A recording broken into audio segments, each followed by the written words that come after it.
FM 92.7. I tell you what, the clouds are pregnant with the anticipation of rain. Is that going to be the case throughout the entire country, or is that relegated to the Greater Accra region? We'll connect very shortly with Felicity Appiah-Ampofo, chief forecaster with the Ghana Met. She'll let us know exactly what to expect. But I follow them on the socials, and by all indications, there's a storm that is brewing. This one is coming from Benin, set to invade the northern and transition zones of the country, bringing with it some much-needed rain. Well, depending on what type of job it is that you do. Some are praying for rain, others are not. Whatever you're praying for today, I hope your heart's desires are met. But if you're praying for a show that brings you front and center to all the happenings in our motherland, then you've come to exactly the right place. And as always, we're imploring you to be citizens and not spectators. There's a lot on the menu this morning, so do make sure that you're sticking with us all the way through.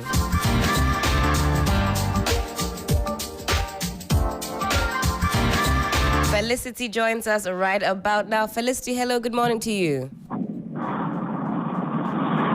Hello, Felicity. Hope you're doing well. Yes, good morning.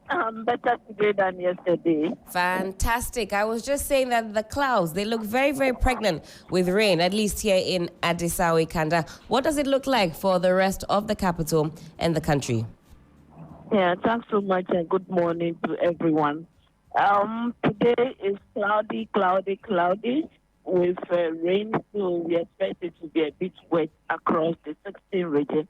The rainstorm that I talked about yesterday is still moving westward. Currently, it's over the northern portions of Benin into Togo and parts of Niger into Burkina Faso. We expect it to engulf the northern sector this morning into the afternoon. So they should watch out for thunderstorms with rain. And then for the rest of the country, we expect cloudiness, we expect slight rain or drizzle for the coastal states, slight to moderate rain over the middle into the transition. In terms of temperatures, we expect it to be still mild, a bit chilly this morning. And the afternoon, we expect it to warm up a bit to around 29 over the coast, 30, 31 for the middle sector.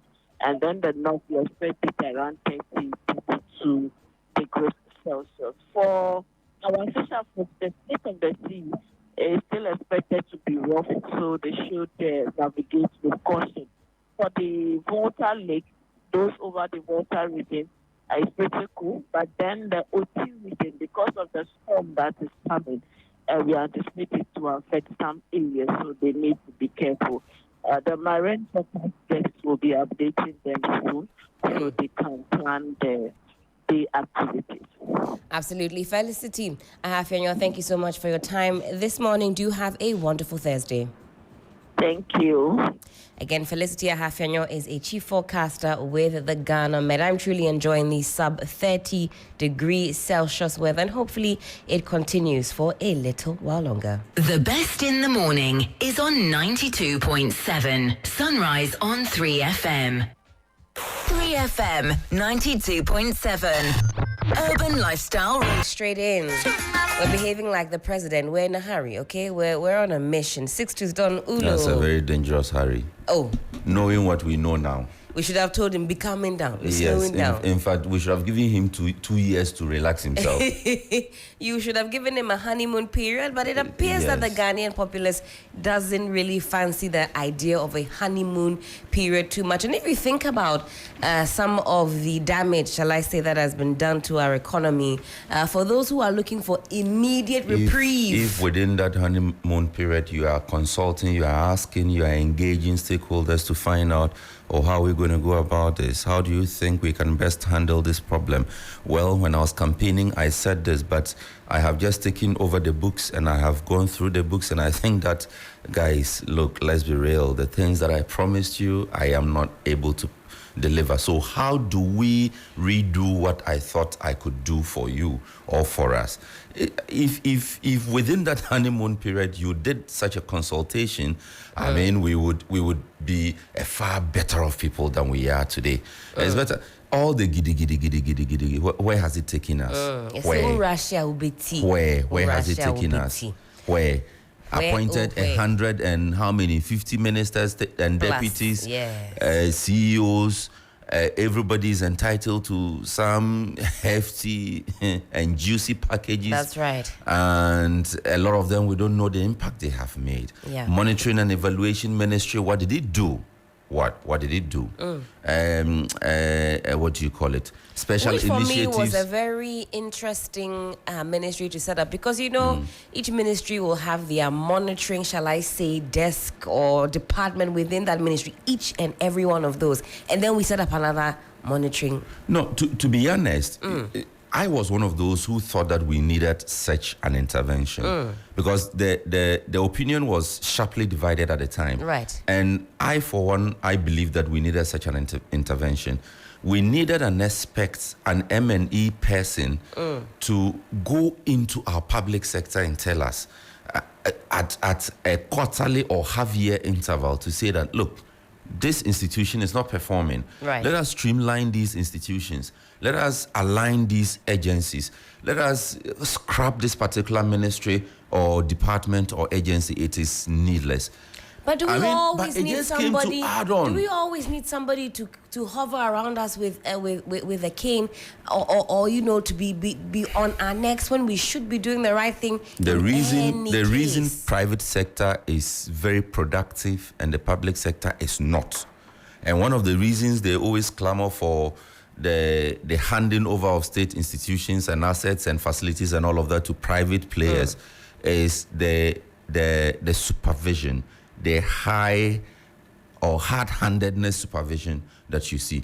A private man will not set up his business and put you on it or employ you in it and you do whatever you like. No, it won't happen. Well, that's because the monies that are used to finance this business, they're coming straight from his or her pocket. Exactly. But when it comes from government coffers, I think we think that Mother Ghana just has an infinite amount of money for us to come and plunder, play with, and joke with. You think that Ministry of Special Initiatives, if it was a company with all the projects that it started, we would have gotten to a point where we said that, look, let us reassign this ministry or realign this ministry. No. And for me, I thought that it was another good idea to, focus on specific initiatives, more like the PSIs that we had under Kufuor. Right. Focus on specific initiatives. Take one initiative, one village, one dam. See to it that it is done, properly executed, and that the benefits are coming directly to the people. You think that if the dams were actually working, we would still be importing tomatoes? The Pualugu Dam was specifically... The idea of it was conceived specifically with tomatoes in mind. So that I won't see a picture of Lydia Forson. Yesterday she had some 3 slim tomatoes. She said this one is 10 cedis. I said this can't even make jollof. Why, she's now feeling it? Oh, she's very vocal on the social. So I know, that's why I'm asking whether she's now feeling it. Well, I think she's been feeling it since I follow her, so I see the lamentations. It is not only Pualu. You see, there's a Lambuse Kane constituency led by my own brother, Bright Baligi. If you go to that constituency, there's a place called Kane. That's not far from my village. Right. This place used to be a high producer of vegetables, even without the intervention of. So what kind of vegetables? Tomatoes, pepper, spring onion, all these leafy vegetables. Okay. They were producing them, and they were doing that with just one dump within the area, and they could feed. I know that at least they were feeding the region. I see. I mean, anybody can prove me wrong. Right.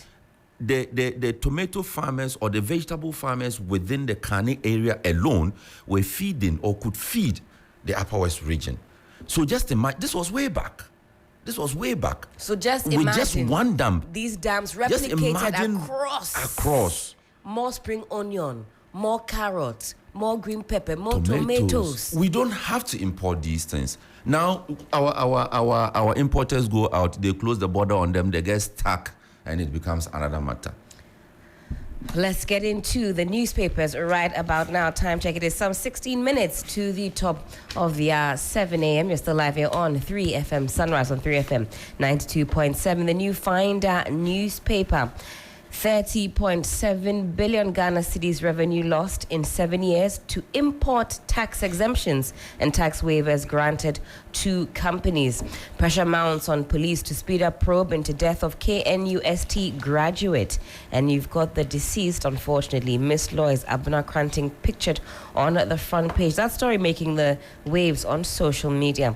Access Bank's Waste is Useful campaign to impact over 150,000 school children. Inflation for June drops to some 22.8%, a marginal drop nonetheless. Government pilots housing incentives for developers with SHC. You've got Kojopo Nkrumah pictured on the front page. I've got the Business Analyst newspaper.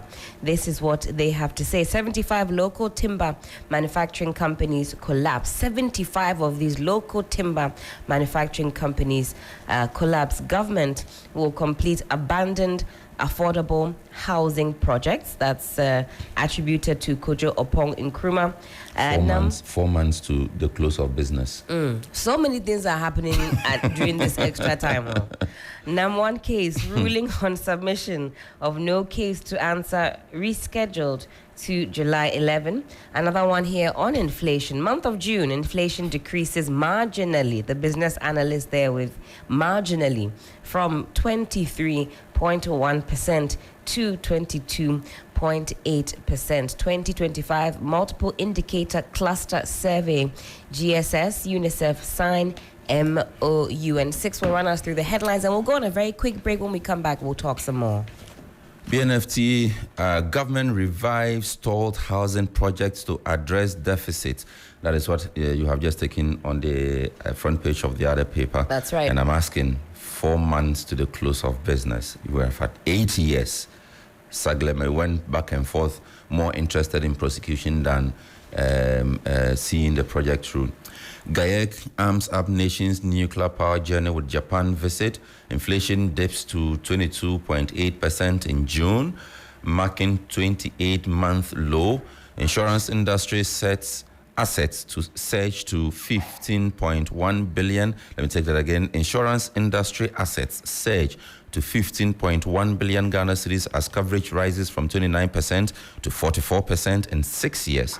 Senate reaffirms commitment to contributors' welfare. I'm interested in that story.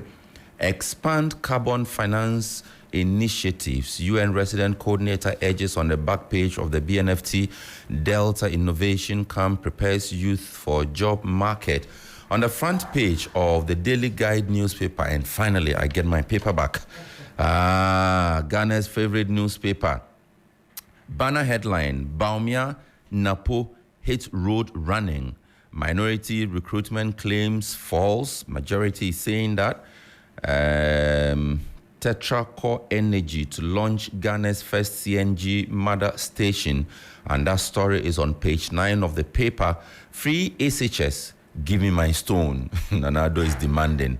Comes with his picture, smiling broadly. IGP is also pictured there. Dampare, Dr. George Ekufo Dampare, you've made Tema safe. Mankralo congratulates the IGP. On the back page of the Daily Guide newspaper, Ghana's Paris 2024 Olympic quest in doubt. Benunu Mensah is pictured. My Euro 2024 was a failure. Marseille target Eddie Nketiah, and that is also there in Madrid to present him to 81,000 fans. Who is the him?